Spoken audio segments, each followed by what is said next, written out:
ప్రజలందరూ బాగుండాలి. Start journey with smile. Be happy. Vishwa Hindu పరిషత్ ఆధ్వర్యంలో వెంకటగిరిలో జరిగిన హనుమాన్ శోభయాత్ర ఎంతో వైభవంగా జరిగింది. ఈ శోభయాత్రలో ప్రముఖ న్యాయవాది లక్కంనేని కోటేశ్వరరావు పాల్గొని మాట్లాడుతూ, ఈ హనుమాన్ శోభాయాత్ర విశ్వ హిందూ పరిషత్ ఆధ్వర్యంలో జరగడం, ఇంత వైభవోపేతంగా జరిపినటువంటి విశ్వ హిందూ పరిషత్ ఆర్గనైజేషన్ కమిటీ సభ్యులకు, నా హిందూ బంధువులందరికీ కూడా శిరస్సు వంచి నమస్కరిస్తున్నాను. ముఖ్యంగా ఈరోజు నిజంగా మన పూర్వజన్మ సుకృతంగా భావించాలి.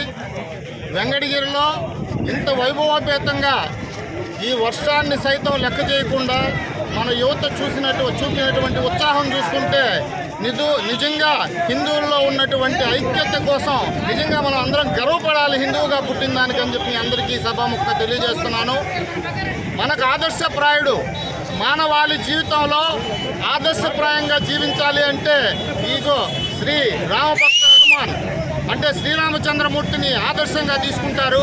ఒక గొప్ప కొడుకుగా, ఆడిన మాట తండ్రి మాట జమదాటని కొడుకుగా, ఏకప్రతివ్రతుడుగా, ఇలాగే హనుమంతుడిని ఆదర్శంగా తీసుకోవాల్సిన అవసరం ఇప్పుడు యూత్కి చాలా అవసరం ఉంది.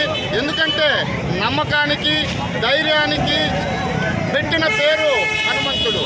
ఈరోజు రామభక్త హనుమాన్ ఒక వ్యక్తి నమ్మకంగా ఇంకొకరి దగ్గర విశ్వాసంగా ఉన్నాడు అంటే దానికి మనం హనుమంతుడిని పోలుస్తాం.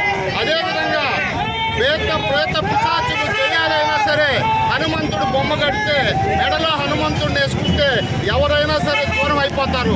అంటే ఆ హనుమంతుడిలో ఉండేటువంటి ధైర్యం, విజ్ఞానం అన్నీ చాలా గొప్ప విషయం అని చెప్పి తెలియజేస్తూ, ఈ హనుమంతుని శోభాయాత్రకు నన్ను ఆహ్వానించడానికి వాళ్ళందరికీ కూడా పాదాభివందనం తెలియజేస్తూ, ఈ గొప్ప కార్యక్రమం చేసిన ప్రతి ఒక్క ఆర్గనైజర్కి నిజంగా హిందువులందరూ గర్వపడే విధంగా చేసినటువంటి మన